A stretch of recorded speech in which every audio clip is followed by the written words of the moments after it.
না না লাইট একটু হলে দিতে পারো। Good evening, ladies and gentlemen. It is my pleasure to welcome you all to the Financial Express Dialogue Episode 2. The Episode 2 will be focusing primarily on managing supply chain during COVID-19 and beyond. Today, we have with us as the moderator, Melita Mehjabeen ma'am from Associate Professor IBA. We have a stellar panel today to discuss the issue. We have with us Masud Khan, Chairman, Unilever Consumer Care Limited. We have with us Mominul Islam, Managing Director and CEO, IPDC. We also have with us Ejazur Rahman, Regional CEO, Asia, ISCEA, and Supply Chain Advisor, UNDP. We have with us Ruhul Quddus Khan, Supply Chain Director, Unilever Bangladesh.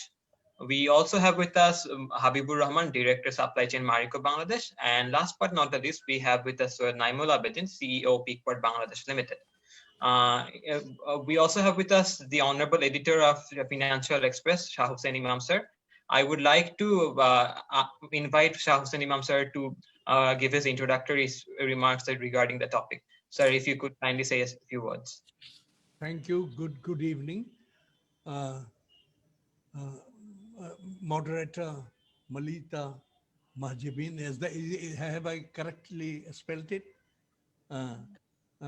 And the distinguished panelists, do I need to name all of them? Because the names are all too known and very, but still, Mr. Mominul Islam, Managing Director and CEO IPDC, Masud Khan, Chairman Unilever Consumer Care, Syed Naimul Abedin, CEO Peakward Bangladesh, Ejazur Rahman, National Consultant UNDP, Habibur Rahman, Director Supply Chain, Marico, Bangladesh.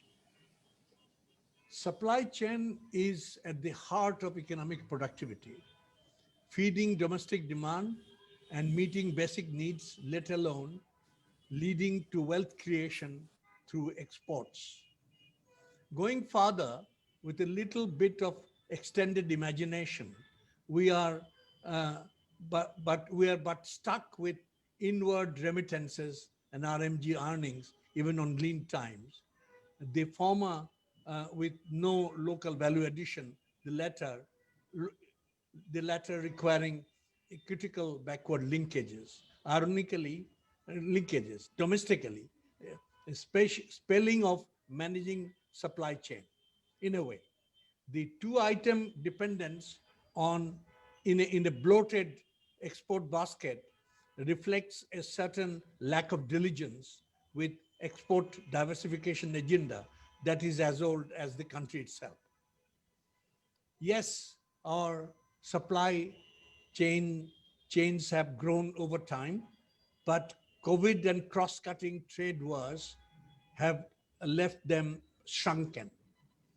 These are not sent on a tailspin, though, far less collapsing.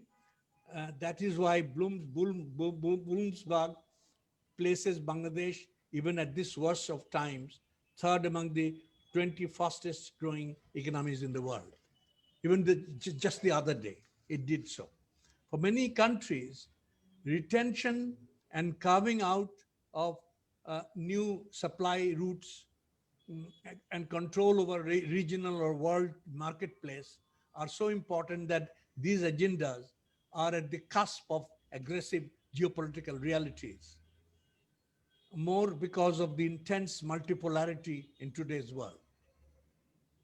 Although COVID-19 has acted as a leveler, wrestling down the most powerful and the weak on the same mat, the lesson may be lost if human wealth and welfare, if human health and welfare, are not brought out upfront.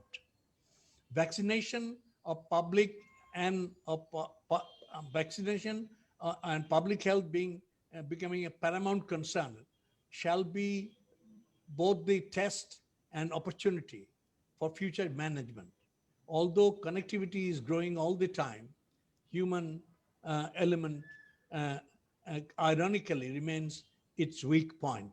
We can ignore it at our peril. Over to you, the moderator. Thank you so much, Imam Bhai, for inviting me to moderate this session today. So, without further delay, I would like to start the session. So, as Imam Bhai said, today's session is on supply chain management during COVID-19 and beyond. Like the past almost 1 year officially in Bangladesh has been very, very unique in our lifetime. Now, besides the health, the global and the national economic and financial ramifications have been really, really felt high. And the disruptions that has occurred, from production of raw materials to finished goods is all known to us. But I mean, in fact, this is termed as the black swan, which has forced many companies and the entire industries to rethink and transform their global supply chain model. Now, dear viewers, we have a panel of experts with us today, and let's hear it from them how they have been facing these challenges in the last 1 year and what they are planning for the future for Bangladesh as well as what's happening globally. I'll first start with Masud Khan, sir. So, Masud, the first question that I would like to ask you is like in the short run, like immediately, the consumer sector, which actually contributes the most to the economic growth, and it's apparently the hurt one, the most hurt one. Now, for instance, like the immediate supply shock and the demand shock and the subsequent aftershocks, like how can you please give us an idea of how these disruptions in the consumer sector was dealt with immediately and how it was mitigated? Now, from a regional perspective, also, if you could give us an idea how Bangladesh consumer and manufacturing sector was affected compared to the other countries, since you are leading a multinational, and how did we recover? What was the unique challenges that you have faced? Thank you. Thank you very much, Melita, and good evening to everybody. Assalamu alaikum. At the outset, I would like to thank the Financial Express for inviting me to this great occasion, I would say. It's an honor for me as well. So I will go straight to the answer, the question that you posed. I think the first important point to understand is this, that this COVID that has just taken place last year in March, as a matter of fact, in fact, this is, let's say, World Bank, actually, I read a report of in June, World Bank made a report where they said that since 1870, the number of countries impacted has been the highest since then, actually, since 1870. So the number of countries that went into recession because of COVID has been the highest since 1870. It just shows the magnitude of the impact of COVID, actually, in fact. And we have seen that, actually. Now, before I go to the consumer sector, I just want to say one point regarding what happened in Bangladesh. My reading is something like this, that first of all, in Bangladesh, we were a bit slow from the starting block. We did not understand the ramifications of what was about to happen. Although China had announced long back, but most companies did not understand the seriousness. And I think we woke up late, I would say, in fact, in terms of trying to react to the situation. Some of the multinational companies were a bit quicker compared to the local companies, and they started making contingency plans that what is going to happen if there is a lockdown, for example, how do we start managing our business? So Unilever, for example, from on 14th of March, they said that we'll go for home work, actually, in fact. They were the first for the block, and many other MNCs followed suit. So this is the first point. The second point is that, you see, in this sort of situation, first of all, there's a shock because when lockdown takes place, everything is shut. Our mind becomes blank that what do I do actually, in fact? How do I sell my products? And the second point is that supply chain is something which has now come into the fore because earlier people did not know what supply chain was actually, in fact. It is only when COVID hit us that we now realize the importance of supply chain actually. People are now trying to improvise, trying to find new ways of working for supply chain. And the first challenge we know was that how do we work from home? Because this was a big challenge as well also for everybody actually, in fact, because this is a new way of working for all of us. And there were some companies who were very slow from the block. I know of many, many companies, local companies, who did not do any business for 2-3 months. They just said that we can't do anything actually, in fact. But there were others who reacted very quickly. Now, what happened actually when COVID hit us? Initially, I saw that first 1 to 3 weeks, in fact, first month also, most companies could not do anything because lockdown was very strict. Government did allow movement of essential goods, but transportation was very, very scarce. So everybody was facing problem. After the first month, we saw that the lockdown started easing, although it was not lifted. Then the companies actually came and started doing the business a bit more actually, in fact. But first 2 months was extremely bad for everybody actually. But some did better than the others, and some improvised as well also, because they found that, let's say, you have to find new ways of working. Let's say salesmen were empowered and said that you go and sell, I will invoice later on, collect the money and give it to me. People did like that also. Some people distributed goods by, let's say, for example, if you're talking about of the consumer sector, you must understand that the customers are actually going to the retail points, and there are lakhs of retailers. The biggest challenge is the outward distribution actually. And of course, we all know what happened to the inbound also, because China was the biggest supplier. China stopped actually supplying for a few months. So everybody was stuck actually, in fact. And ultimately, primary stock, secondary stock, they all depleted. So as a result, what happened was that in the FMCG sector, if I look at the numbers, overall for the last year, FMCG was flat in terms of value. In terms of volume, it was around 4 to 5% growth. Okay, so volume growth was higher there, but the value was flat because people switched to cheaper FMCG products. And the second half, there was a slight growth, which means that in the first half, there was a degrowth even in the FMCG sector as well.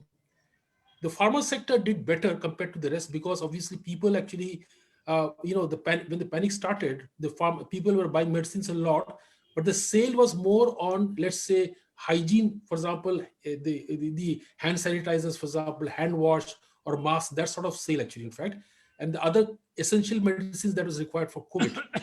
Ultimately, pharma sector in a sense did better compared to the rest. As far as the food sector is concerned, the food processing sector, even our sector, for example, let's say Unilever, we suffered from especially the inbound logistics point of view, because we were actually sourcing from one supplier.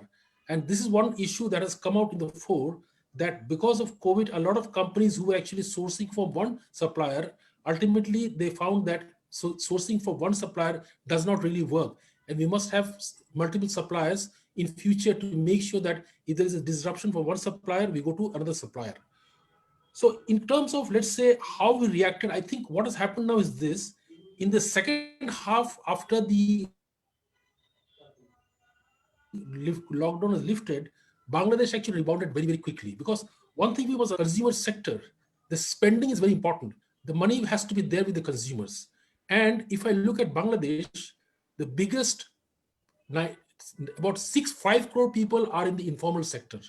So the informal sector first 2-3 months was totally stopped. Only in the second half, when the lockdown is lifted, the rickshaw so people started getting money in their hands. As a result, the spending started from the second half. So as a result, the growth has been seen in the second half of this year in terms of the consumer sector. Now, but in terms of consumer sector, there are two parts. One is the consumption and one is the durables. When we say durables, we mean, let's say, Singer, for example, I sit in the board of Singer.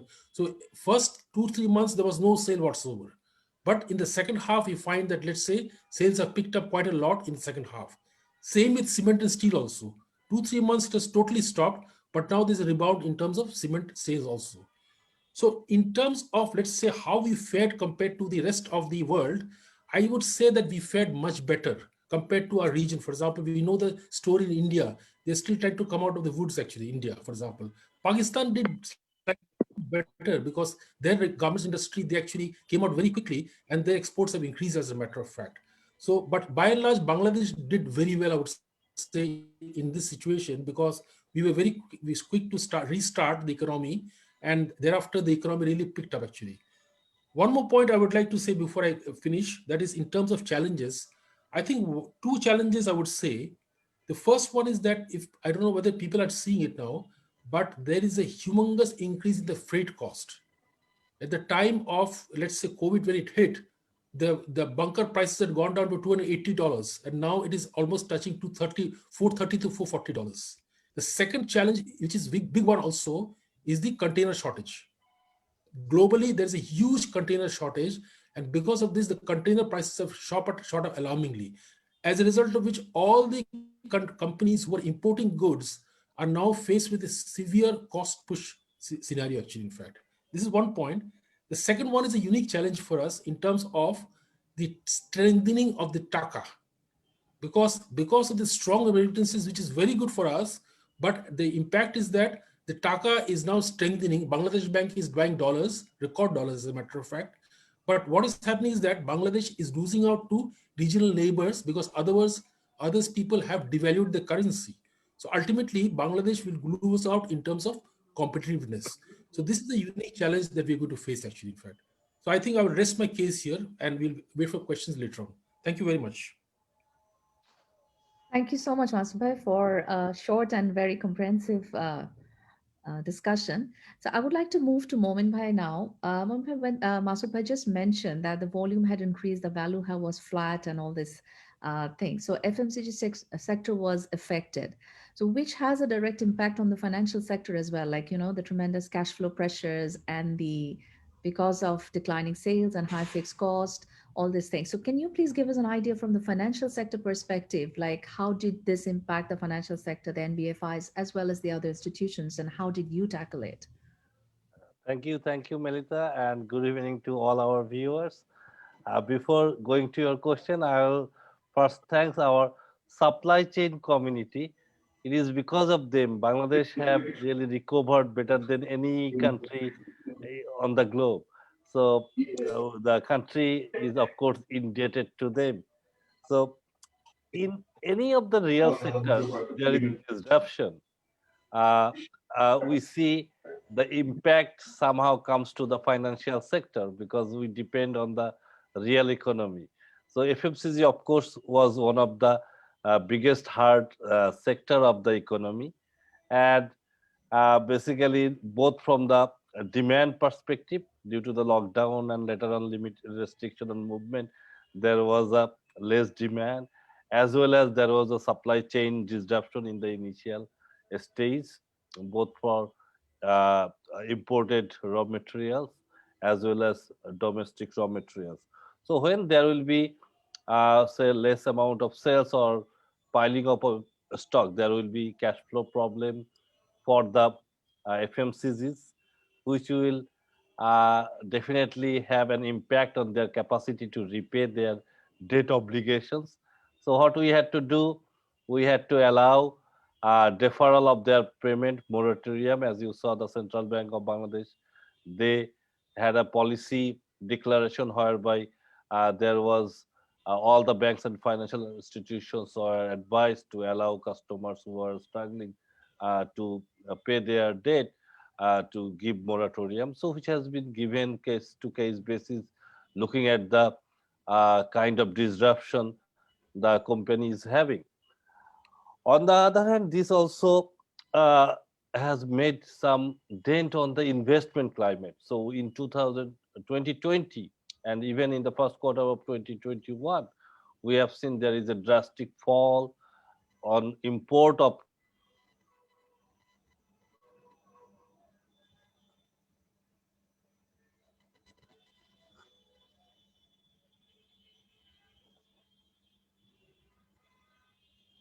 Um, Momin Bhai, sorry, I can't hear you. Can the other panelists hear?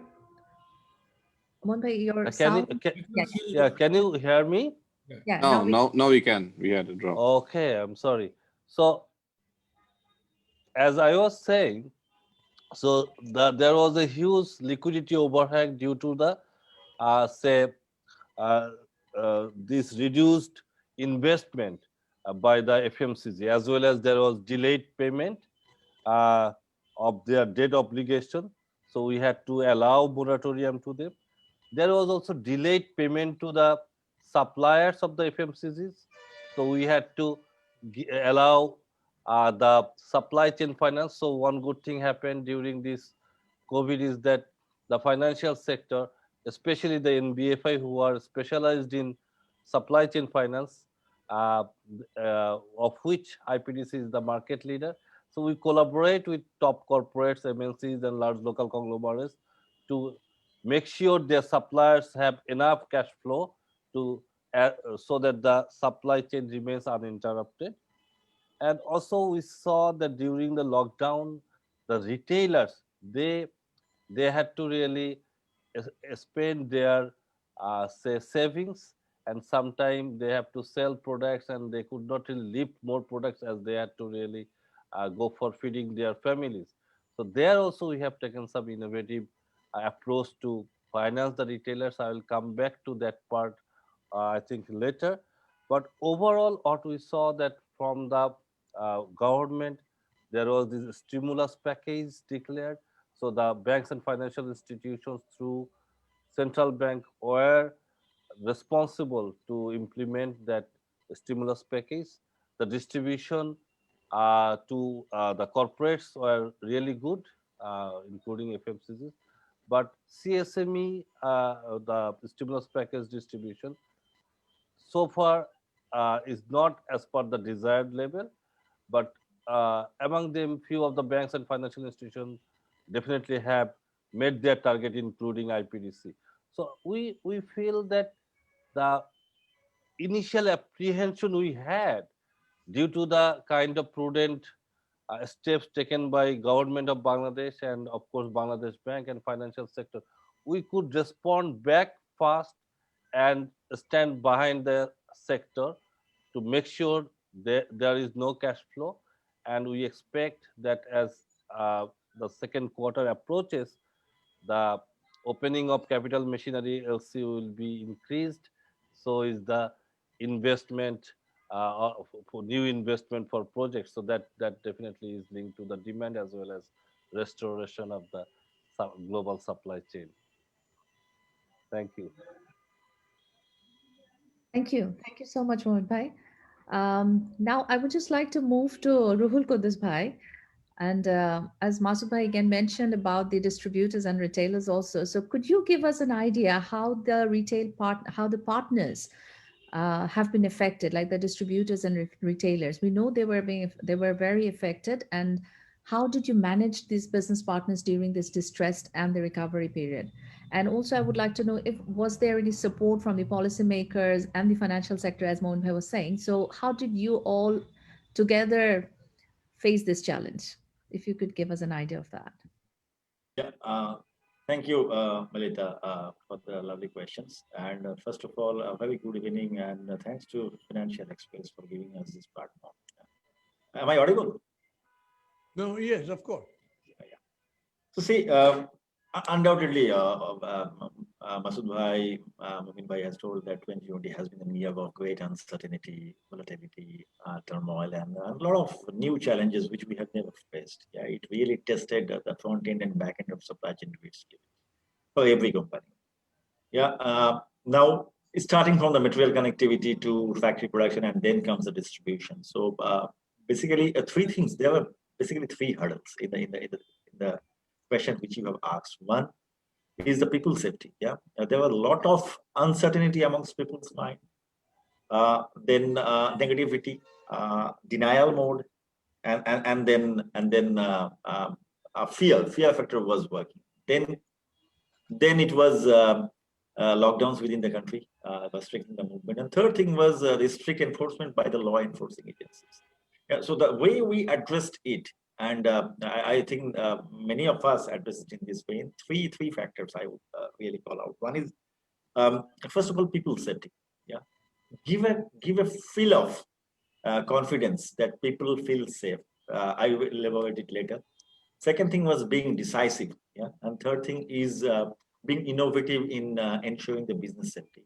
On people safety, when the entire country was under lockdown and the distributors were also under lockdown kind of situation. So the first and foremost thing that we did is that we ensured that our outer core, which comprises of 20,000 people, not just inner core. By inner core, I want to mean the core employees. Yeah, the outer core employees, which are our partners' employees. Yeah, they are adequately safe when there were a lot of scarcity about masks, about sanitizers and everything. So we took proactive actions, including for our logistics service provider, which means the trucks that we get. Yeah, in fact, we went up to ensuring dry ration for them, yeah, so that when they deliver the goods to distributors' houses, yeah, the restaurants were not open. So we gave them food. We gave the shelters in and around our depots. Yeah, we provided vests to our distributors' workforce. We completely labeled all our transport vans with life essential goods kind of banner, so that they are not chased by the law enforcing agencies. In parallel to that, we got in touch with the law enforcing agencies and the local authorities, yes, so that people movement is ensured and their safety is ensured. So there is a very famous saying in Unilever that if you take care of your people, yeah, people will take care of your business, and which actually uh, uh, got very visible to us during this pandemic time. That's one thing, people safety. Second thing is on the being decisive. Being decisive, by that means that we took the right call, yeah, on right time. Whether it is the process, whether it is simplifying the process. Like our distribution houses used to operate from 9 o'clock in the morning, but many of the markets were just open for 7 to 9. So we completely transformed it and remained flexible. And the DFFs, which we call the distributor field force, who takes the order, they used to report to our distribution houses, but they have not reported to our distribution houses. They have directly gone to the markets and have collected the orders from there. Yeah, we identified the critical core SKUs. Yeah, so that the fund usage is completely ensured by our partners. Yeah. Third thing is evolve your business. Yeah, you know, when the movement was restricted, whether we can really rely on digital. Yeah, uh, what do I mean by digital? You know, what happens in usual condition? In usual condition, the sales force will go to the retail and they will take the order. During this time, we opened it to the retailers so that they can use their just mobile phone, yeah, use a cloud system to place the order directly to us. Yeah. So no sales force will be going to them. They will place the order. Online order will be coming to us, and the serviceman will go with the essential products next day and will serve it. Yeah. The kind of boom that has happened during this time, yeah, is unprecedented. This we call as B2B. Our B2B got multiplied almost like 10 times. Our ERTM, e-com business got multiplied by 2x times. Yeah. And one thing we always touched with, that is what is happening in the marketplace. If there is any development in the marketplace, whether it is the government orders or whether it is the law enforcing agency becoming more active, yeah, sense that and take the right call right at time. Many a times, I can't recall how many times our legal team has been in touch with the local administrations to get permissions. Yeah, so give that sense of care to your extended core people, and they will take care of your business. That's the way we had run our business. On the second part of the question, which is the financing support, this is one area which we are exploring. The micro retailers, they for them it is very difficult to get any loan from an formal channel because of the huge amount of the documentation that is required and the collaterals. Yeah. So and at the end, what they end up is with a loan with a high rate of interest. Yeah. So Unilever has a unique system. Yeah. They have the visibility of the transactions of the retail level. Yeah, which we are using. Yeah, to bring in any financial institutions so that basis Unilever's data, they can extend their support to these micro retailers based on our merchandising and outlet data. Yeah. So this is one thing I think their government and other financial institutions can come forward, and we will be glad to partner with them. So this is one area which you have rightly picked, that this is one area where a lot of work needs to be done.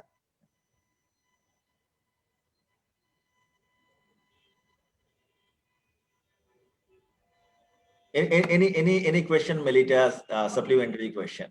Now, thank you, Ruhul bhai. We'll come back to you. I want to move to Ejazur bhai now. Ejazur bhai, Ruhul bhai just mentioned about, that this COVID-19 was one of the reason that, moving to digital and all. So, well, this is the catalyst, but I think the supply chain was moving to digital supply network for a long time, but this has been a catalyst to, faster the whole process. Now, can you just elaborate the role of innovation, like in helping these consumer companies and SMEs that are distressed during this kind of disruptions of COVID-19? And how do the established industries can also support in creating a win-win situation for them, like moving from a traditional supply chain model to uh, a Okay, digital supply network? excellent. I think the challenge has become more prominent, and it's more useful now to talk about it. I must thank Financial Express for arranging this good discussion. As we actually move towards the journey of becoming a developed nation, right, uh, in the following decades, it has become even more important that we uplift ourselves, particularly the quality of doing business at the SME sector, because we all understand the kind of statistics that we get exposed to, that a very large number of population contributing in SMEs and generating a very low amount of GDPs. That's a big opportunity for improvement. So COVID has actually exposed us to many kind of innovations, as they say that necessity is the mother of inventions. So I have actually been part of a couple of innovation initiatives as well. So probably I will touch briefly on one such initiative that UNDP has undertaken, and I'll talk about what the large industries can do with the small organizations or SMEs. So AgShop is one such initiative which is run by A2I, where what they have done, in fact, Mr. Ruhul Quddus, Mr. Mominul Islam, Mr. Habibur, Rahman, all of them contributed in the same thing. UNDP came up with a task force to, recover from the pandemic hit. Supply chain task force really, where Momin Bhai, Ruhul Habib Bhai, and all of them actually, Ruhul Quddus Bhai, Habib, and all of them contributed. So basically, the platform is about bringing the demand side of transportation for SMEs and providing a solution from the supply side, which will combine the services of logistics providers, third-party logistics providers, e-commerce platforms, even FMCGs and their own vehicles. So what has happened is in Bangladesh, historically, the transportation has been not so organized, and the way the transport system works is not very optimized. So in the sense, a lot of vehicles ply with empty spaces within the vehicle. So supply chain has one such concept called horizontal collaboration, where even the competition can come together and share the space in one container or one lorry. So with that view in mind, actually, I had proposed this to UNDP, and luckily it got selected as a project. That's why I'm actually part of this project as a national advisor now. That why not we make this unutilized space information available in the whole network, and the SMEs who are anyway under more pressure now because of liquidity crisis and so on due to pandemic, and they have challenges in paying the transportation rentals in advance or freight in advance. So what has happened in the process? UNDP finally got this project, that onboarded, and they are pretty much done. They're pretty much done with the work now, with all the great contributions from FMCGs, A2I, and the AgShop arrangements. So this is going to be, I think it's going to be called AgShop Delivery, where the demand side of all the SMEs will be made visible, what kind of capacity they need in which route, and the supply information by the logistics providers, transport providers, FMCG transport pool, that will be made available in terms of free spaces. And in a very competitive environment, everyone will get to see what prevails and what are the differential rates being offered. So the small and medium enterprises will be able to avail that benefit of utilizing those unutilized space at a cheaper cost. And as an impact of this overall initiative, the total transportation cost is expected to come down because you're optimizing the whole process. Likewise, Melita, with this, taking this as an example, in fact, there's no option but to go for digitization now. And small organizations being small, I can't just overstate the importance of large organizations taking care of these small organizations for their own benefit. There's so many numbers, such a great number of employees are there. And if we don't take care of this, and as I mentioned, the largest part of population are engaged in this sector. Supply chain has various collaborative initiatives that's very much known to all these supply chain experts who are participating here, that when we do joint planning, when you do joint sourcing, when we do joint making or even joint delivery, the whole supply chain becomes optimized, because today's supply chain is all about collaboration. Like, I'm sure Momin Bhai at some point might throw some lights on the platform that IPDC has in providing financial support to the small and medium enterprises. I'm sure that's going to come in some discussion. What Ruhul Bhai has just now mentioned, creating a communication channel with the retailers, which was never even thought about in the past, that the retailers will use a smartphone, place order through that, right? And the salesman will not need to visit there to understand what order looks like. So likewise, I would just cut it short by saying, Melita, we have supply chain works in 4 major processes: planning, sourcing, making, and delivery. So you name anything, collaboration can happen in all these 4 areas. And of course, there's a 5th one that we mentioned in terms of managing return. This platform that I mentioned about the Act-Shop delivery will also take care of that. They're even offering that you deliver something, if the customer does not like it, it can even go back, right? So these are amazing things that are happening. And I would think opportunities, I can't really name all, it's unlimited in all these areas of supply chain processes. We can plan together for the betterment of both the SMEs and the large organizations. We can source things together. We can help them scale up, because today the biggest problem in SMEs, be it in agricultural sector or non-agricultural sector, there's no visibility. We are talking about digitization in a big way in the country. If we can only make the demand and supply information available in the country, be it SME or other large organization, the whole country can go to another level of supply chain. So in the process, if the large organization can help the SMEs to better understand the large organization's requirements, and if we can partner with the SMEs to help them grow their manpower capability, innovation capability, digitization, right? And so when they understand the large organization's requirement better, and we come up with joint solutions, I think the potential is unlimited for Bangladesh. So I really don't want to specify one single area. Every single area this SME can benefit if and provided the large organizations are willing to join hands with them, fully appreciating the fact that the future lies there. If we can help the SMEs to grow, this whole country's economy will grow. So over to you for now. Thank you. Thank you. Thank you so much, Ejazur bhai. So I will just now move a little bit on the innovation side of it. So I'll go to Habib bhai. So Habib, what do you think, like this disruption, like this kind of disruption or similar disruptions in the future, do they come up with other opportunities as well? Like during this disruption, is there any new product or process innovation that were born out of this COVID-19 and which also serves the health priorities of COVID timeline, as well as it creates opportunities for companies? So could you shed a little bit of light on that? Thank you. Thank you very much, Melita. And also, thank you very much, the Financial Express, for giving the opportunity. So my topics is a bit different. Everybody, all the previous speaker was talking about the hurdles and difficult times.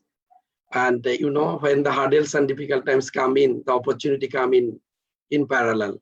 So basically, Marico is having the rich history of the innovation and the disruptions. During the pandemic time also, we had taken that opportunity. Even if you think, even pre-COVID, we were on a kind of a path of accelerating our innovations. Given our disruptions, the distribution strength, logistics strength, and the winning brands we have, like we had 39 brands in hair care, skin care, the baby care, with the existing coconut hair oil business. Then basically the pandemic came in, which has basically unfolded the opportunity of the hygiene segment, where basically we got into it and we captured the opportunity to serve the nations. And in obvious case, we got into the market to cater the hygiene segment, which ultimately used to take care of the people health. We launched the brand Medicare Shelf Life range, including the hand sanitizer and also the hand wash and also the veggie wash. All this happened during the pandemic time. So this has unfolded our business horizon, and side by side, this have helped the people to take care of their health. And also during the pandemic time, we also got the opportunity to enter into the food segment for boosting up the immunity of the people, of the health. So we brought the Saffola honey into the Bangladesh, and our Saffola honey has become basically tested. We call it NMR tested, which is 100% pure honey. It has helped the people to boost up their health. When we call it a NMR certified, it does mean it is a non-magnetic resonance test, which is based on the, this is qualified at Germany. In terms of the purity, there is no sugar adulterations. While I talking about that, these are the very much important things during the pandemic time, because the health was so much sensitive. And being a responsible company, as Marico, we have been very keen to explore that opportunity and to support the health system and create the opportunity for the companies as well.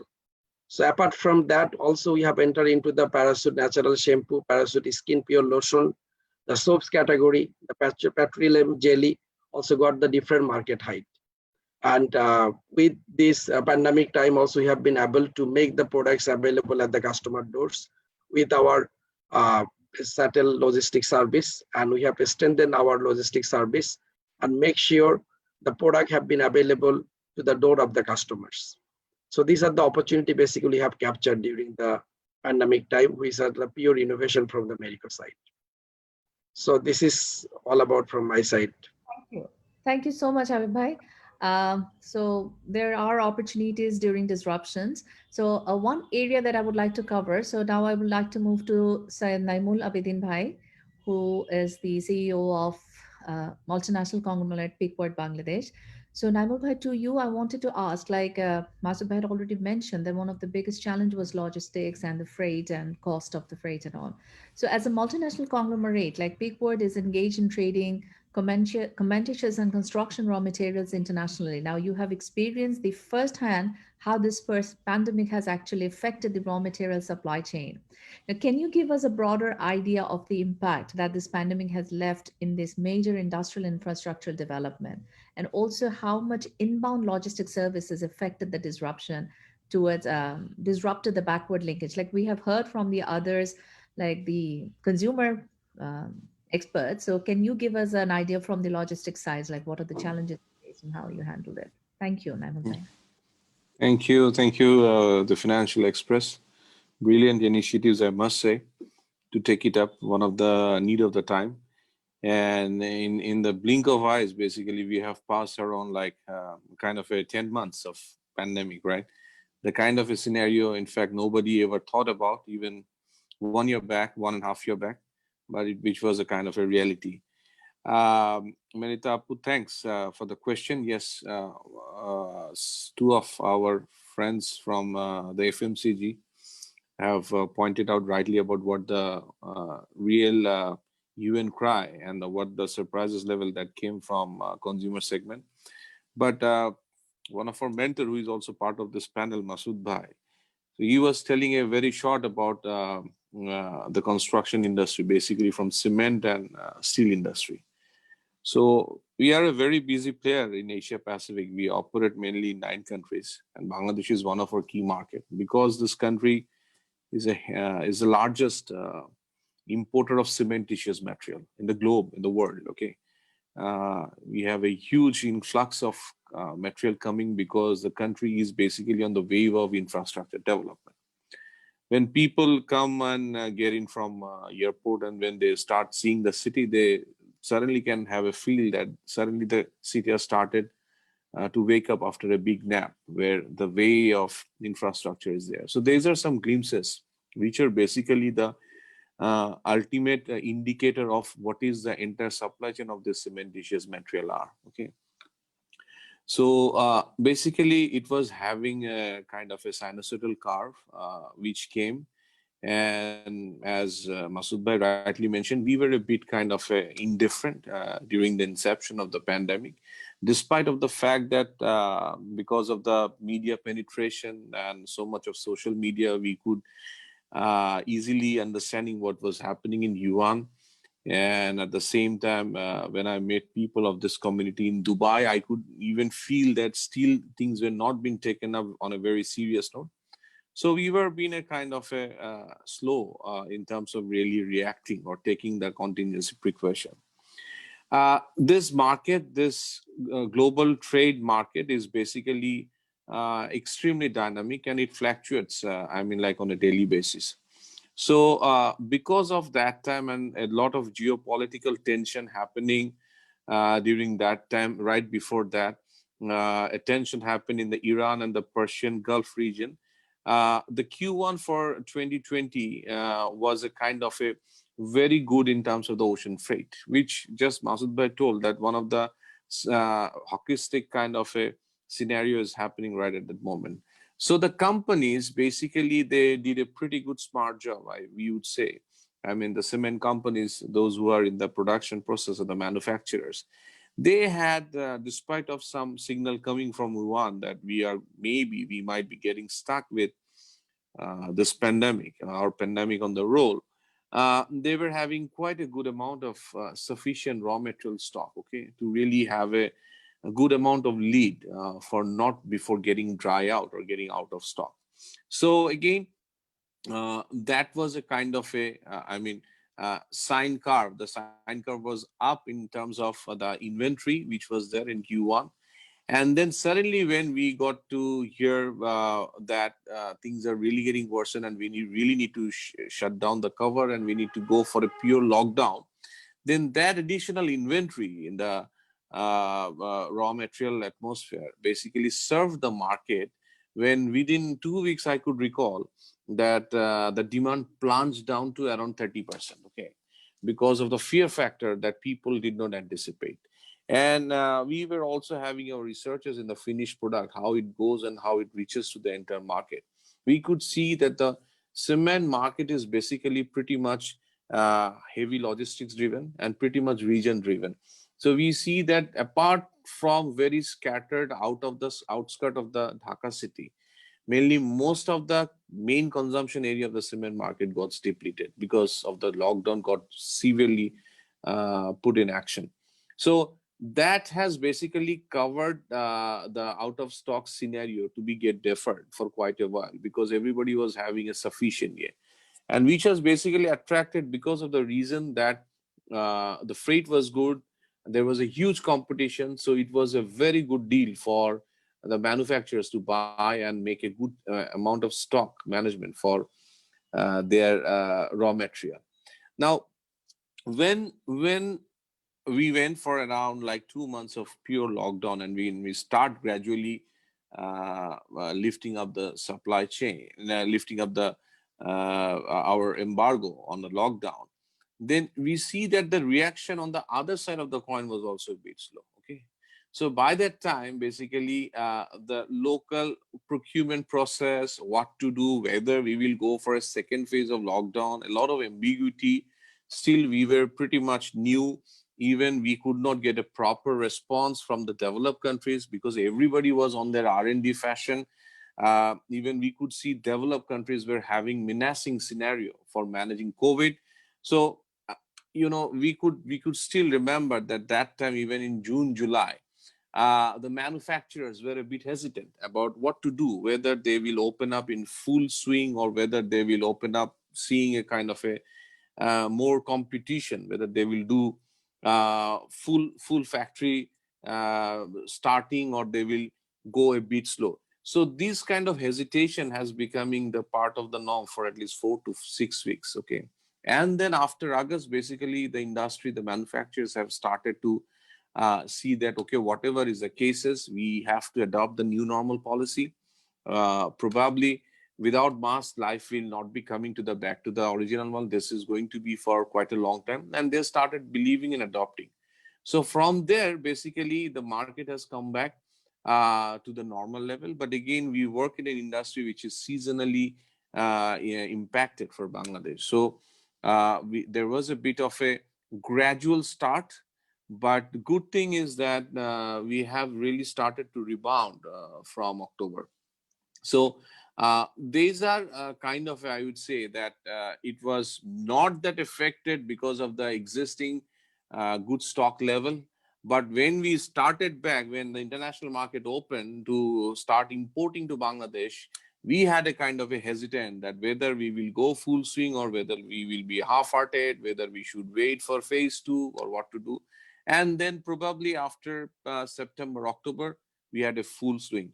Bangladesh, as some of the panelists earlier said, we are one of the I think, top 10 in terms of experiencing the rebound in a positive way. Okay, so that has really illustrated a bit.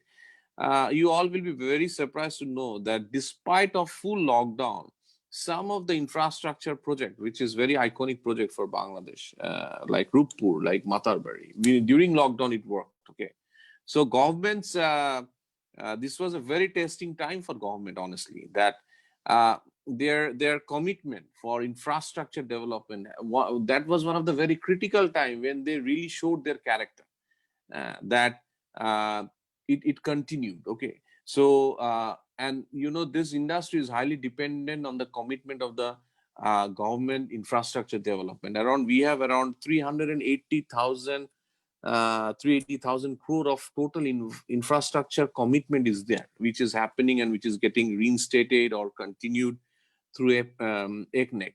So as I said, that this industry also received that booster from the support. Also, since it was not the necessity of the portfolio like food, for example, this was also not belonging to the hygiene sector, which let's say for FMCG like Unilever or Marico had the generic pool because of the revised scenario on pandemic.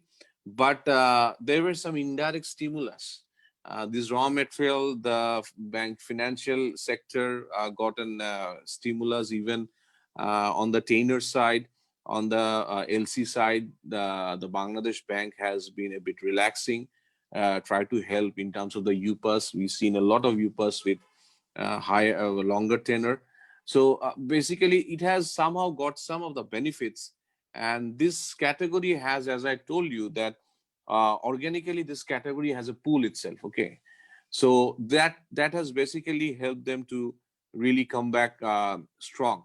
And from Q1 this year, I would say that this is going for a correction of the the deficit that has happened during Corona time. Okay, in the lockdown time, we had like around 3.5 months with a kind of a slowdown, 2 months full lockdown, 1.5 months a semi-lockdown. But that slowdown is now getting corrected in Q1. So we could see a lot of surges, and this has also put the supply chain people to a kind of a surge shock. Okay, so they are really trying to manage the shock, and they're also seeing how to plan properly. And we have another connotation from the global side, because we do manage the entire value chain from the mine to to the manufacturer.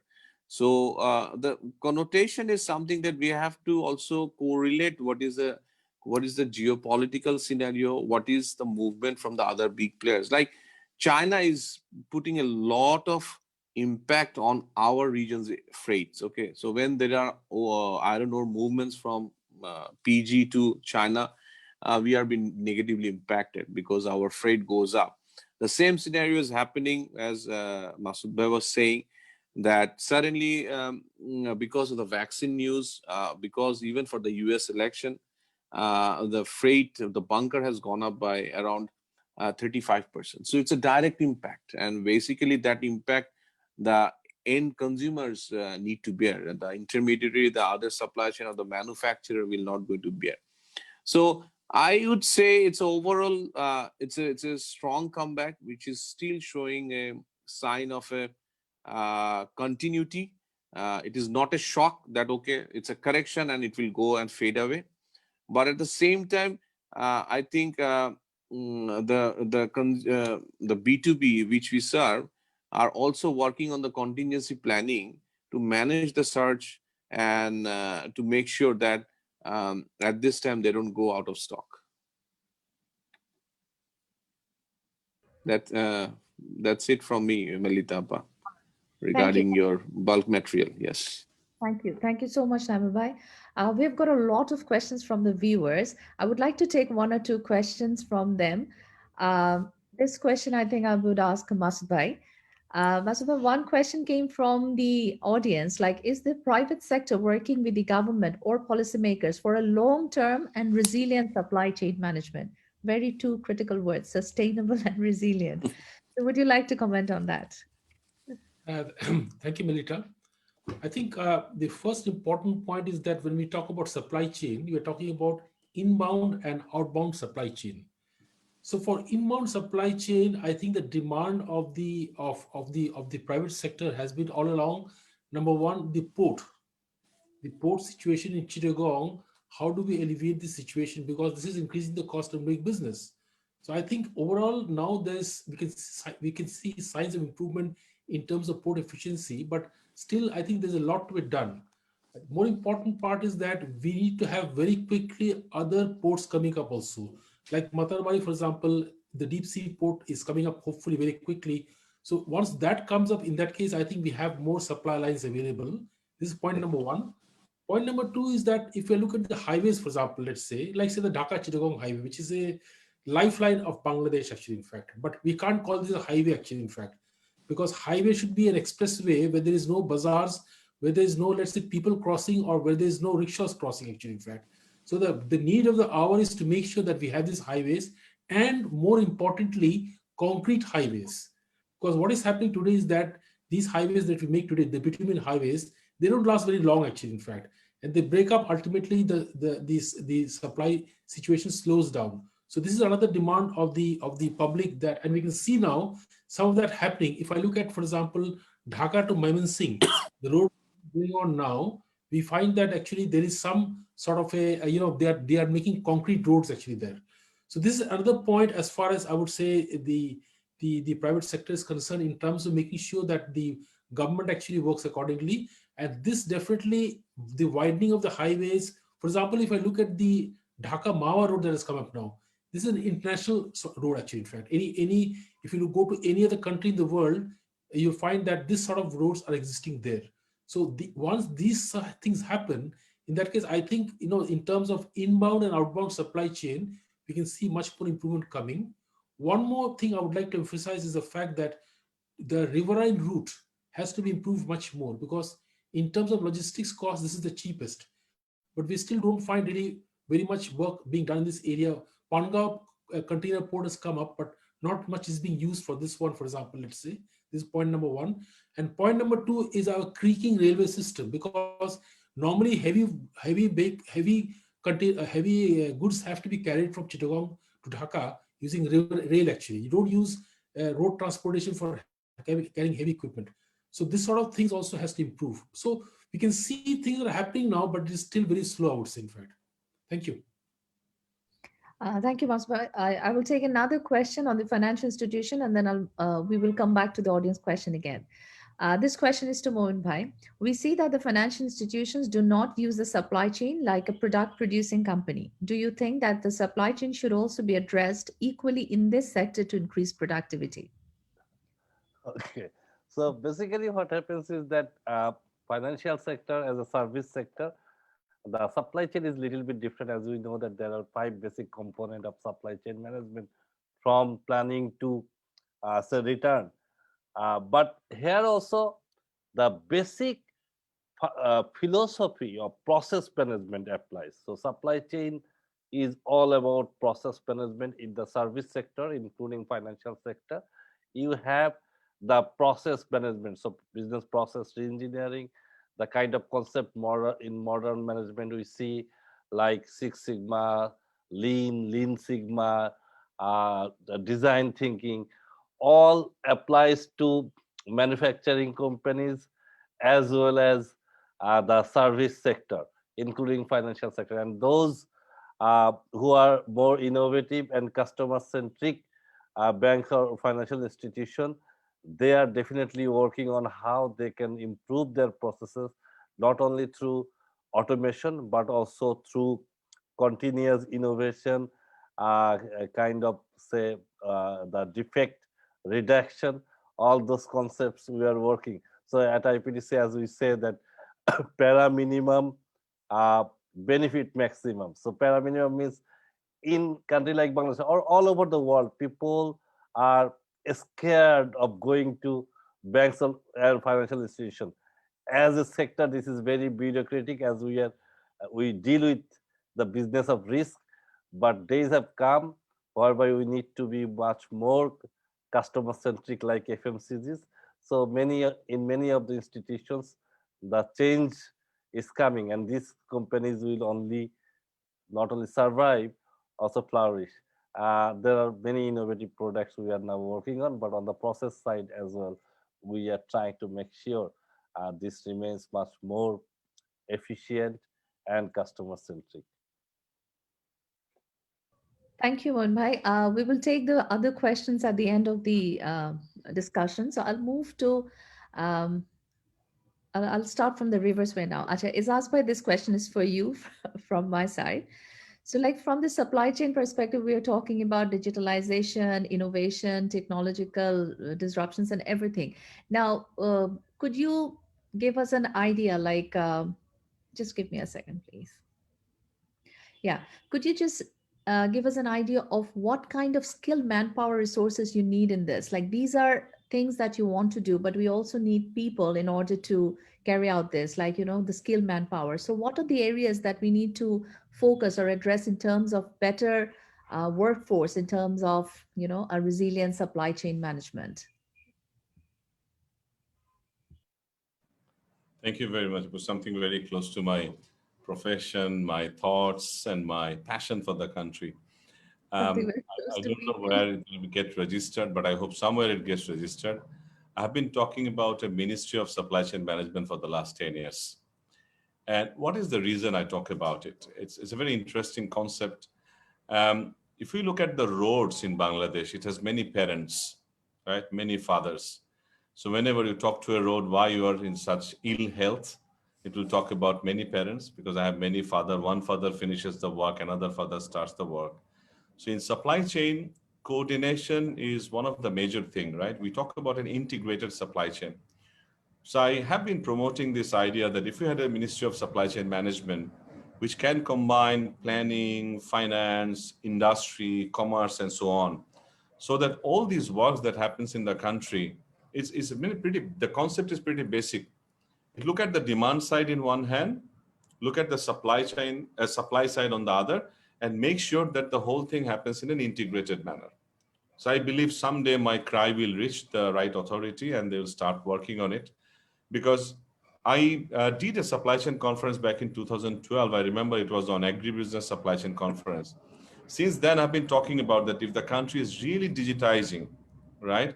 Why can't we have a small database at a Thana level where the Thana Nirbahi officer or whoever can have a database of all the farmers growing different crops? And we know that we have a agricultural marketing and a division, which is at Khamarbari as well. They can send that information to that division on a daily basis. They can monitor the demand on a daily basis, understand what is grown where, understand what is demanded where, and then they can do a distribution plan, which can be immediately transmitted to all the thanas, and they can supply accordingly. If you look at it now, we have over 30% wastage. Post-harvest time, we have over 30% wastage in our agricultural product.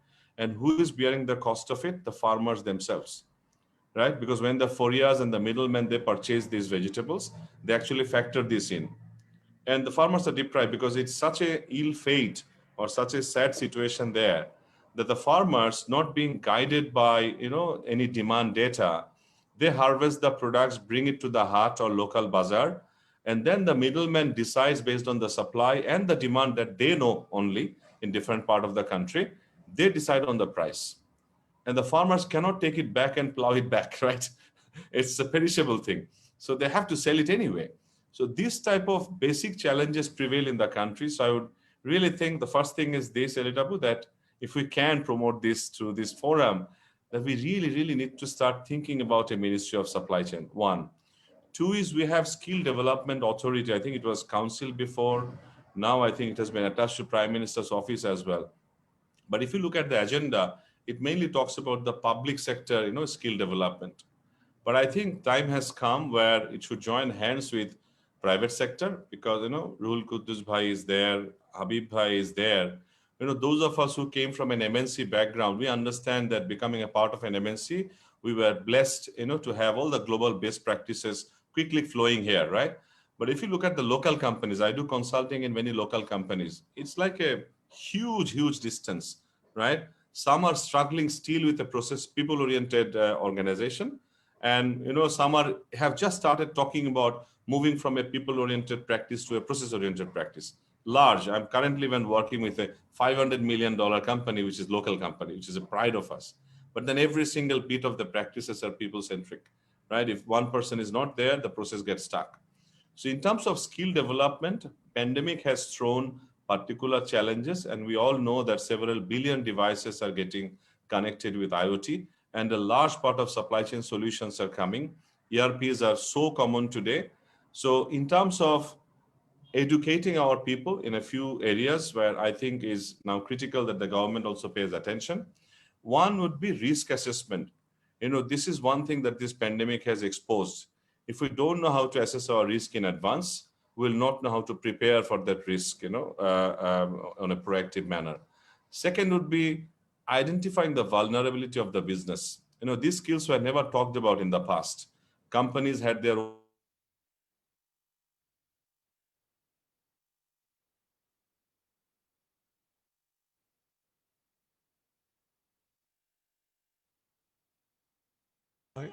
I can't hear you. I can't. Can we hear Ejaz bhai? Can any one of us hear Ejaz bhai? I think he. I think we can't hear lost him. I think I think disconnect. I think we lost it. We'll move to the next participants. When he's back, we will come back to him. I will take another audience questions, and I will relate my second question to Habib bhai with this. The audience question says, what are some of the innovations that we can immediately work on in terms of supply chain management? So Habib bhai, my second question was, you did mention about innovation and immediately responding to the disruptions by, providing innovative products and innovative process. So could you just give us some ideas on what are the challenges you face while you do that, and how do you mitigate those challenges?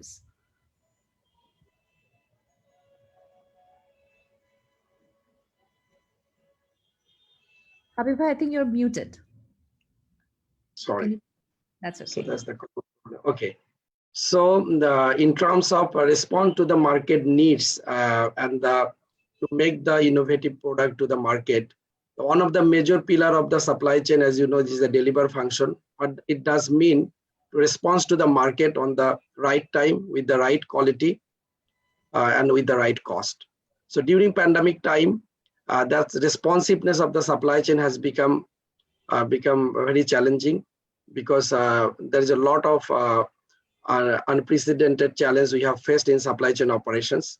So if you see the structure is we bring the materials to the factory as a raw material, we produce that, then we make the product available to our warehouses, then from warehouses to the distributor, who is our direct customers, we make the product available. That is the chain. So in the entire chain, if you see, the pivotal role basically being played by the transportations. So if we talk about the speed to the market or speed to the market needs, then basically you have to address your very core things, which is your transportations.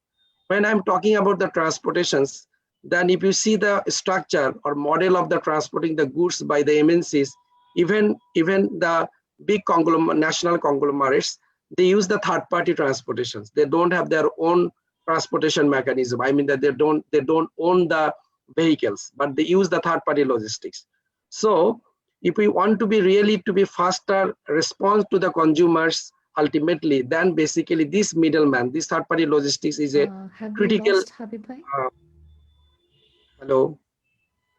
No, ma'am. We can hear him.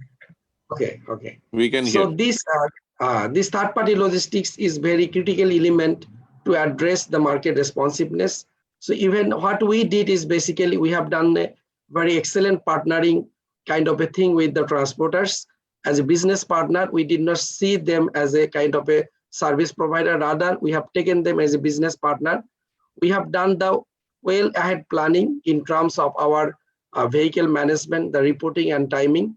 And basically, we have also automated order management process where we have all the visibility across the distributor. We can see what kind of order we have to cater after 1 day or after 2 days. So we can plan ahead. This is one of the innovative process. The other companies also can adapt in terms of using digital platform to sense the distributor order and to manage the back-end transportations like that. I mean, your distributor, your warehouse, and your transporter platform can be integrated through the digital platform. So this is one of the things basically we had addressed, and we had faced a lot of difficulties in terms of the, the law enforcement authority also stopped the movement on that time, but we had persuaded with them with the logic of the essential goods and the necessity, and on that time the law enforcers have come up with the kind of a kind heart, and they have understood our positions, why we are trying so. Then secondly, in terms of the health and safety of those people. When I'm talking about the transportations, my distribution center have a being operated by the people. So what we used to do is basically, as Ruhul Bhai has said rightly, we have taken care of the people. We have ensured that each and every transporter, which people are reporting, like driver, helper, who used to report to our depot, we used to give them the hand sanitizing materials. We used to give them the PP materials to take care of the health. And we have taken a kind of a, we used to give the leaflet of the precautions of their health. So what has happened is basically they feel kind of a secured when they used to come to our depot. So when we have taken their, motivated to continue their service from our depot to the customers. So this will be continued in terms of the health priority, even from Marico side, and any other organization also should prioritize how they look at their partners in terms of the health and safety, and this will only enrich the performance as a business partner. And the last not the least, what Ejazur Bhai was also talking about, we have been part of the digital platform, the initiative taken by the UNDP, where if you see in a supply chain, the space management, the horizontal collaboration we talk about, like 2 days, we have a one vehicle will go to like Netrokona with a 1 ton goods to serve there with on our one distributor. Where if I put this 1 ton goods in a one truck, it is a kind of 2 ton. If we keep the 3 tons space, then 2 ton is underutilized. And this is the wastage of the money. If we go for a horizontal collaboration, if my other partner, other competitor of those areas can come to know this space is available for making the goods loaded and make the available at the Netrokona site, but the other company has the same demand. And if we can sense through a platform, then that will bring a huge horizontal collaborations in terms of the bringing the efficiency of space management and the cost management and the responsiveness. On the same way, like you are sending the product to the Chittagong or bringing the product from Chittagong with a 30 tons, with a 40 feet trailer or 30 feet container, if you see the 50% you are using, your 50% empty, your service provider is charging on you on the whole 30 tons, while the space is not being utilized. So if we have a kind, we are trying to create a platform, digital platform under the initiative of UNDP, where this visibility will be across the company and we can use that. So this platform will be much more explored, and I would also request the other supply chain leaders to come and join with this facility so that we can take it into the other height. So we can bring the success over here. So thank you very much. This is from my side. Okay. Thank you, Habib Bhai.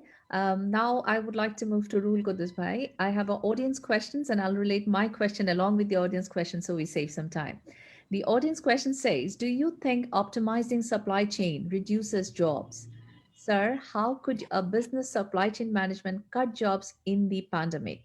Now, along with this question, I would also like to know a little bit on, you all are mentioning about the, outer core and inner core distributors, retailers, and so how do you manage the visibility along this extended supply chain network? So can you just give us a idea of how this is ensured and how do you, we were all talking about how you take care of them, but how do you manage this in terms of visibility, transparency, and accountability throughout this supply chain, extended supply chain network? And if you cut jobs, what happens? This is audience is asking. So I will first take the audience question. Yeah. See, I want to assure that, in this pandemic time, not a single job was cut in India. Yeah, and I'm sure that many companies. See, the efficiency doesn't come at the cost of job cutting. Why?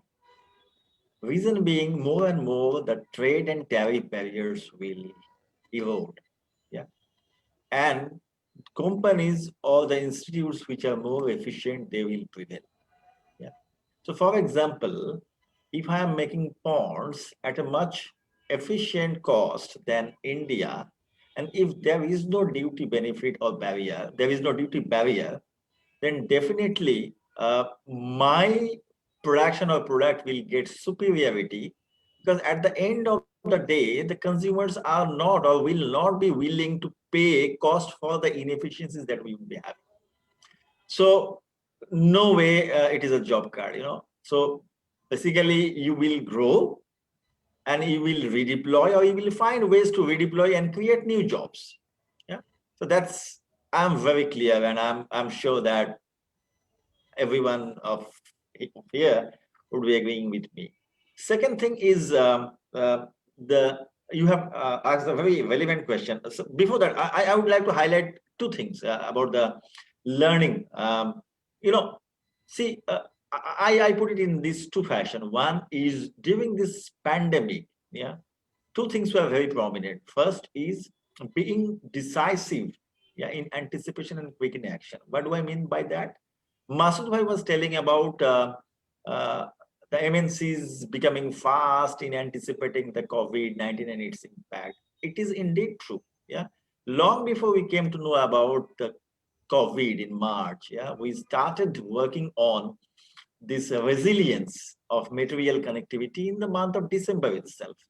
So, and we moved from China to USA. Then when USA was shut, from USA to again China, South Korea, and we roam around all the possible sourcing options. My learning over here is that you need to do a risk assessment and you need to diversify your supply base. You should not be relying on single sourcing. Wherever you have a single sourcing, figure out a PCP and find a second source, so that your responsiveness, ability to respond to VUCA world is much wider. That is one thing. Second thing is, you know, responsiveness, I do call. So you will be hearing agility, resilience, responsiveness, most talked about words about supply chain. Absolutely true. Why? See, responsiveness during this COVID time, the consumer consumption pattern was changing. You cannot be incognizant of that fact. Yeah. And you cannot still continue to operate with your old planning process of monthly planning process and everything. You will have to shorten your planning process. You will have to get the demand signals. Yeah. And if you want to really get the demand signals, then real-time data visibility is the key enabler. And I must say that why did we get a leverage of having better customer servicing? Because of this. Because, you know, everyday basis, on real-time basis, we do have visibility of line level, outlet level, what is the order that is getting placed, and that gives us immense ability, and which is what I would advocate for other companies as well, that if you really want to invest in, then you really invest in real-time data visibility, because that will enable you to pick the signals right on time and course correct. Yeah, then you can live with daily SNOP, then you can live with weekly SNOP, then you can also live with, probably when the COVID impact comes down a little bit, on monthly SNOP. But you will be producing the right product, you will be distributing the right product, you will be fulfilling, or you will be replenishing the right product to your customer level, and you will not be sitting with high inventory. Yeah. Third thing is, there were so many supply chain matrices. Yeah, inventory, cost, service, efficiency. You will have to be very clear that once you scan the environment, which one to prioritize and which one to let go for the time being. For example, during this COVID, yeah, we do have an inventory pressure.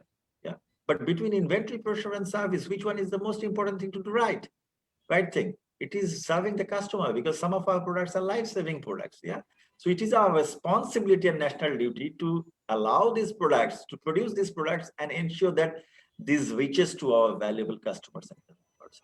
So three things: one, be decisive in anticipation. Second is have superior degree of responsiveness through your real-time data visibility. And third thing, do the right thing. Yeah. But I would, if you really ask me that, what is the biggest learning, where the Bangladesh supply chain can really be benefited and where it is lacking more, from my personal experience, what I can tell is that data visibility, which Ejazur also told in the agri business, which Habib also told for his industry. Yeah, it's the real-time data visibility, which would be an superlative power. And going forward, supply chain will not be more manual dependent. If it is in planning, so deep learning, machine learning, artificial intelligence, everything would come across. So the next level of skill set that everyone would be looking at is data science and data analytics. Yeah. So if we are to really progress in this area, then we will have to integrate our practices and learnings to data science and data analytics. So I think that's my answer to the question and your question. Thank you. Thank you so much, Ruhul bhai. Masud bhai, I would like to move to you again. Uh, as everybody is mentioning the risk assessment part, so, and you as a leader in this sector as well as in the corporate industry have led a number of companies and the board. So I would like to know from you, what is the role of the board of directors in this supply chain risk management? I mean, how are you planning the mitigation? How are you planning the managing this risk? And also, this is my personal thing, that I would also like to know that this planning that you people are thinking about now, will it also save us from this kind of disruptions or different kind of disruptions in the future? I mean, are we ready to face any other disruptions if it comes over? Thank you, Masud bhai. Thank you very much, Melita. I think it's a very good question. And, I have been working in multinational companies all my life. And in fact, my first company was British American Tobacco. And I remember that, let's say, in the early 90s, we had started this process of SNOP, Sales and Operational Planning process, which is very common nowadays, actually, in fact. So in the board, for example, let's say, earlier we used to discuss bits of supply chain, but it was really not discussed in the sense of supply chain. Because when we say supply chain, for example, if one, a chain is as strong as the weakest link, as we say. And if you find that one link is weak, in that case, ultimately the other links will actually fall apart. So earlier, yes, in the board, for example, we used to discuss in bits and pieces. Mainly, for example, let's say we used to discover a bit about manufacturing, for example, let's say. But in general, the discussion was really not much there in terms of supply chain. Why? Because this is an operational issue. In the board, the focus is more on strategic issues and issues that require a decision, actually, in fact. So the focus was really not there in terms of supply chain. It's only after COVID hit that we realized the importance of supply chain, and as a starting point, the importance of planning in the supply chain. So right now, for example, it's not only in the board, for example, let's say, for example, I call up my managing director every other day and ask that, okay, what's the situation now in terms of our sourcing, for example? What are we doing in terms of sourcing? Because this is very important for us, because unless I source properly, in that case, I can't sell. So this is one important point. The second important point is the point that Ruhul was mentioning about the service to the customer. Because, for example, today I also sit in the board in Crown Cement Group also as an advisor, and we find that the customers are now getting much more discerning. There was a time when, let's say, we used to give cement in trucks. Now they want cement in 20 bags of cement, or 30 bags of cement, or 40 bags of cement. So what do? We need to improvise. So now what we are thinking is something like this. Okay, let's say we have got trailers. We'll send 40-ton trailer to a certain point, and then ask the dealers to send small Nosimon Korimon, for example, let's say, and pick up 5 bags, 10 bags, or 20 bags of cement. We are now really trying to focus in terms of what the customer really wants. And are we understanding the pain points of the customers? Are we really addressing those pain points of the customers, actually? This is the level of discussion that we have in the board today. And also a very important point, I think we sometimes neglect this issue, that is in terms of complaint management. So the last part of supply chain, which is the returns part, this is a very important part of supply chain, because here ultimately is a customer's pain point. Because if I take a lot of time in terms of returns, in that case, he does not have a very good idea about the company's service, actually, in fact. So these sort of discussions really now take place at the board level, because we realize that, yes, supply chain is now the heart, because at the end of the day is a customer's need, and the customer's needs have to be met. What are they thinking and how the future is evolving? This is very, very important for all of us. Now, the question that you raised in terms of for the future, what happens? Can we plan more and, let's say, mitigate these issues? Answer is, we live in a VUCA world. That's the reality today. We live in a world which is volatile, which is uncertain, which is complex and ambiguous. Yes, real-time data is there, but still the fluctuations can be there, because today I've got COVID, tomorrow something else will come. This is sort of uncertainty we're living in the world today. In my opinion, now this challenge more is in terms of resilience and flexibility. How quickly we plan ourselves, what are the contingency plans that we have to make sure that we react very quickly to the situation. And the old concepts where we used to rely on single supplier, for example, we used to try to have lean inventory, for example, let's say, that will now disappear again, because people will understand that is something sometimes good to have some inventory in the pipeline. In that case, you don't face stockouts. So these sort of a lot of discussions now really take place in the supply chain as far as the board is concerned, actually. Thank you very much. I hope, Melita, I've answered the question. Thank you so much, Asbai. Yes. The next question is to Momin Bhai. From the supply chain finance perspective, what are the key technological and product interventions and innovations that have taken place? I am particularly interested in one of the very recent products that IPDC has done, which is the blockchain-based supply chain finance platform, which is the first of its kind in Bangladesh, which was launched, I think, in December 2019. And the purpose is to give out low-cost loans to micro and small entrepreneurs. So could you give us a little more detail about what this platform is going to do, and whether this platform can actually mitigate some of the risk in this kind of disruptions that has happened now? Thank you, Exactly. Mohan Bhai. Thank you, Melita. This is one of the questions which I'll be very happy to answer.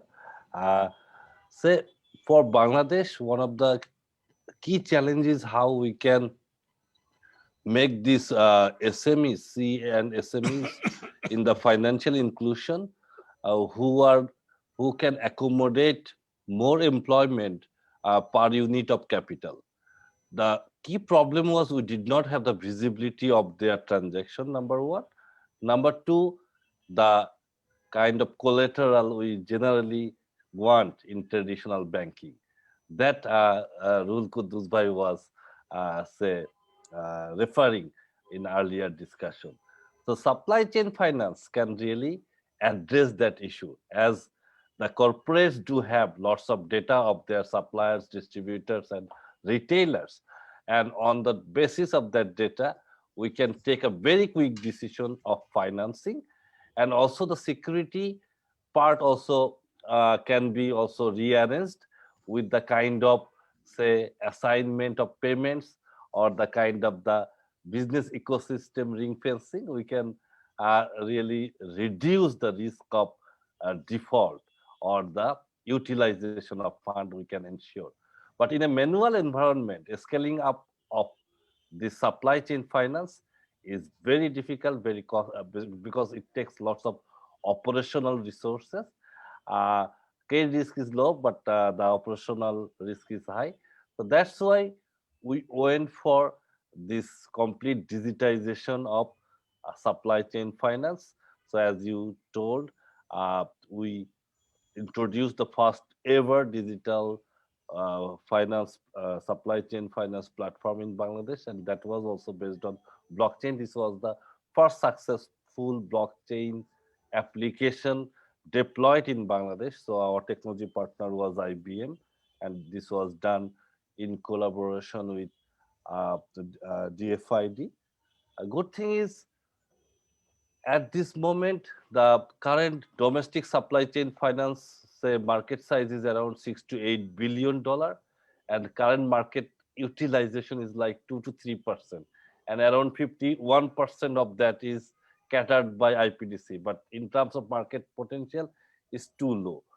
With the adoption of this technological platform, things are moving very fast.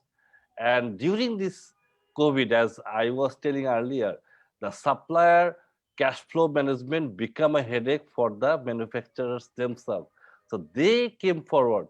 Previously, we had to chase them for the collaboration, but the COVID has taught us one thing better, the power of collaboration. So they have come forward now for the collaboration, and they wanted a structured financing for their supplier and distributor.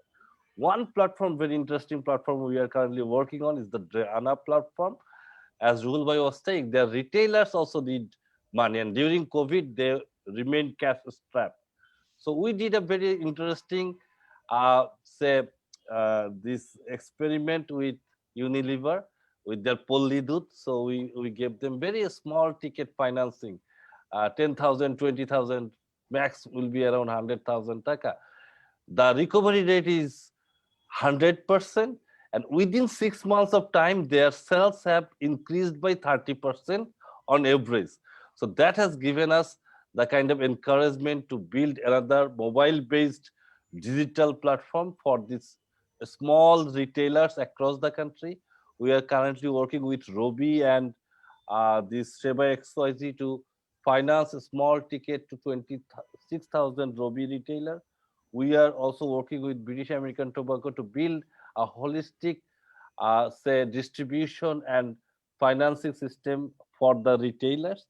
We are working with the e-commerce community to build a payment gateway whereby the financing can be also taken care of, so that the cash on delivery can be completely eliminated. We are also working with many of the market stakeholders in agro processing and few others for the value chain based financing. So this is a very interesting area and completely tech based, which will essentially reduce the turnaround time, the cost, and the availability to the segment of the customers who were previously not catered by the financial sector. So I am very optimistic and very, I would say, enthusiastic about this digital finance, especially for this supply chain finance, the value chain based finance, which can bring in more than, say, 10 million cottage, micro, and small enterprises into the financial system, this formal financial system. Thank you. Thank you, Onmai. Thanks a lot. We have read about this in the newspaper, so got to hear it from you directly, which is an opportunity. One last question to Naimul Bhai. Naimul Bhai, we are hearing about the consumer market, the financial sector and all. So could you give us an idea and elaborate like how the construction and building material sector, they are recovering in Bangladesh particularly, and what is driving the changes in this sector? And I mean, a sustainable change in this sector, primarily in Bangladesh, and maybe you can give a comparison of what is happening outside. Thank you. Okay. So as I told you that Bangladesh is in the flow of this infrastructure development, and it is for the developing nation. It comes in its lifestyle, and it's a life cycle.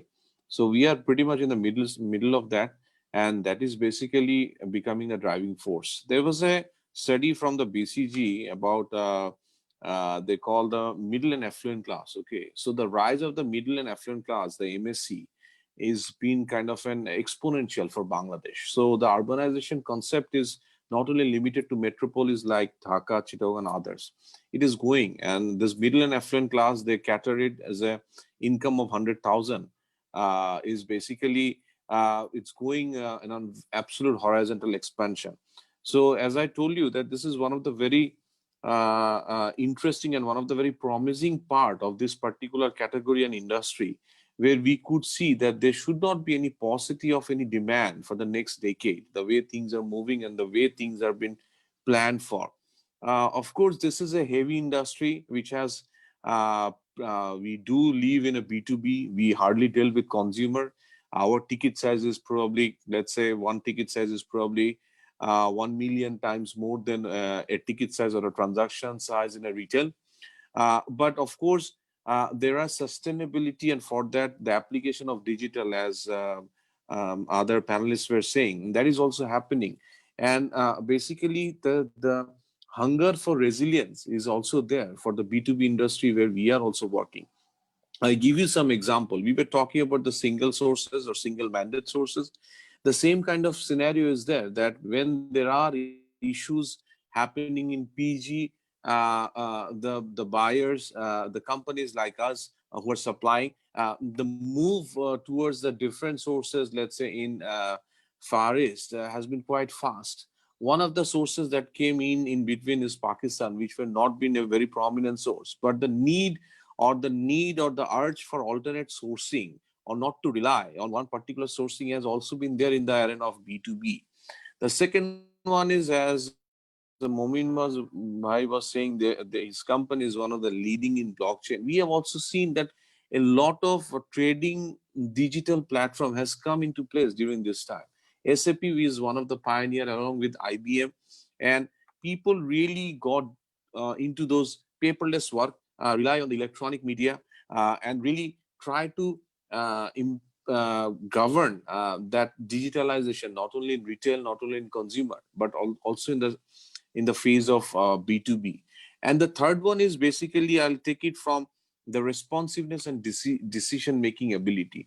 As you know, when you're stuck in a problem, when you are stuck in an unprecedented problem which you did not think about, the companies that really stand out and show their character, one of the two pillars is basically your decision-making ability, and based on that, how you react based on taking your decision. Okay, so which we call the responsiveness. So even in B2B segment, we have seen that those are the companies, like we grew tremendously over the 2020, which is kind of an unlike compared to the overall scenario. But we grew tremendously because we adopted those policies. We moved across with different sources. We worked with our commitment. We had been decisive, and we stick to our contingency plan. So again, as I said, that the solution, the main pillars are pretty much same, whether we do in FMCG, whether we do in telco, whether we do in financial institution, or whether we are limited with absolute bulk logistics and supply chain trading, those kind of thing. And I believe that these are the factors, basically what your question was asking for, are the kind of the need for the future to be competitive. And as Masud bhai embraced couple of boards in Bangladesh, some of the top conglomerates and top multinationals, in fact, I'm very encouraging news that it is coming on the board at the supply chain level, because I do believe, I have come from those multinationals where they were pretty much on the operation level. There are people, S&OP manager used to handle these, but now it is coming to the board. So I believe this governance, board meeting presence, management stakes on supply chain, this planning, this responsiveness, decision making, digitalization, and accept these changes, because digitalization also has some resistance. So accept these changes. I think these are the sustainable lever for the future supply chain. Maybe the category industry will differ from where 5 or 6 of us are working. But again, another brilliant idea. I didn't know about it. I'm sure I will collaborate more with Ejazur bhai about the SME, though we don't belong to that. But brilliant idea, the concept. So these are the 5-6 things I think all of us somehow shared are the pillars for sustainability for the each category we are dealing with, each industry we are dealing with. I think I try to answer your question, what you have asked for from my way. Thank you, Naimul bhai. We are towards the end of the webinar. I've got 2 questions. Is Financial Express going to allow 40-50 seconds to get these 2 questions? The first questions, I'll just take 40 seconds. The first question says, since many countries still have not recovered from the damages of the COVID-19, should the MNCs try adjusting shorter supply chains? Any one of you can answer that. Masud bhai, is there any chance of having shorter supply chains or adjusted shorter supply chains? Well, I mean, if you talk of shorter supply chains, there's always a risk, for example, let's say, because earlier we discussed that now it seems that it's good to have some inventory in the pipeline, actually, in fact. So, but yes, I agree that there could be some ways in which the supply chain could be shorter. I mean, shorter, because, for example, earlier we had this concept of VMI, vendor managed inventory, for example, let's say.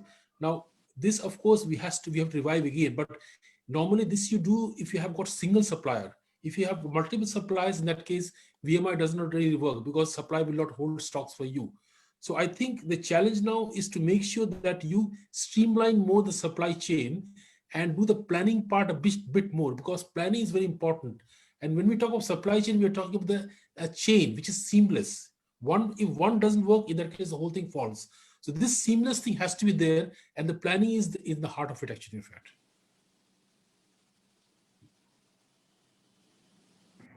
Thank you, Masud. To add, Last question. the supply chain is to anyway Ejazur. getting Ji, shorter, Ejazur. right? We don't have a choice. This has become an imperative now. If you look at the global brands, right, they are moving part of their business online, and all the factories producing for them are having to reduce their supply chain lead time. So there's no choice really. That's the call of the day. This will continue to reduce going forward. Right. Ejazur, I actually had another question for you also. Are the companies in Bangladesh keeping pace with the technology trend to improvise the supply chain? This is the last question to ask. No, So long are way we? to go. Long way to go. If you talk about Bangladeshi companies, yes, we have a long way to go. Because as Masud Khan sir started saying, the concept itself has not been embraced to the level that we would like it to be, right? So embracing technology, it's a long way to go. I would actually promote an idea of government seriously taking some initiatives in promoting this, because we produce for all the global brands, whose demands are at a global level. They compete at a global level. So if we have to supply to those brands globally, unless we modernize our supply chain, I mean, we'll be losing the buyers, we'll be losing the customers going forward. So it is high time that we focus on modernizing the supply chain. It is high time that we bring in automation as much as we need in different factories. And as all the speakers said, the future of supply chain suggests that supply chains that will exist going forward will be those that are flexible. So for us to bring in flexibility, we got to depend on data. We got to depend on automation. We got to depend on resilience going forward. We get to depend on flexibility in terms of going to multiple supply base. All those will have to come. And automation will only help us to achieve that. And of course, we are very far from that. Lot more opportunity prevails there. All right. Thank you. Thank you so much, Ejazur. And thanks to all the panelists. I think we have come to the end of it. Was quite an extensive and interactive discussion. It's 8:40. I think we have crossed our timeline, but I was enjoying thoroughly. This was an area which I had very little idea, but now I think I have heard from a lot of experts, and we have heard about how important it is to take the right decision at the right time. And we have talked about flexibility. We have talked about the importance of supply chain risk management, risk assessments, and starting from the board to the operational level. And we have talked about collaboration between the financial sector, the government, the policymakers, as well as the companies. So I think it was a very interesting discussion and insightful. I enjoyed it thoroughly. So I would like to thank all of you and for your participation and your insights in this area. So over to Imam Bhai. Imam Bhai, if you'd like to close. So for the viewers, I don't think we could answer all the questions because there were lots of questions from the viewers. And if you want an answer to the question, you can write it to Financial Express and they'll get the answers from the relevant panelists here. And after this webinar, there will be a post-webinar article in the Financial Express, which you will be able to read and gather with information from there. So with that, I would like to end the webinar here. So Imam Bhai, if you'd like to say something, otherwise we could go offline. No, it will be in the way of, do you hear me? Yes. You hear me. It will be in the form of a vote of thanks sort of thing.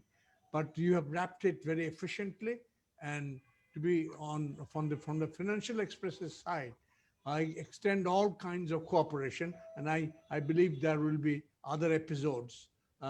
And particularly this has been, I have come out with the idea that you people are my gurus in these areas. Thank you very much. Thank you. Thank you. Thanks to all the panelists, and stay safe, Thank stay you. well. Thank you. Thank you, everyone. Thank you, Take everyone. care. Thank you.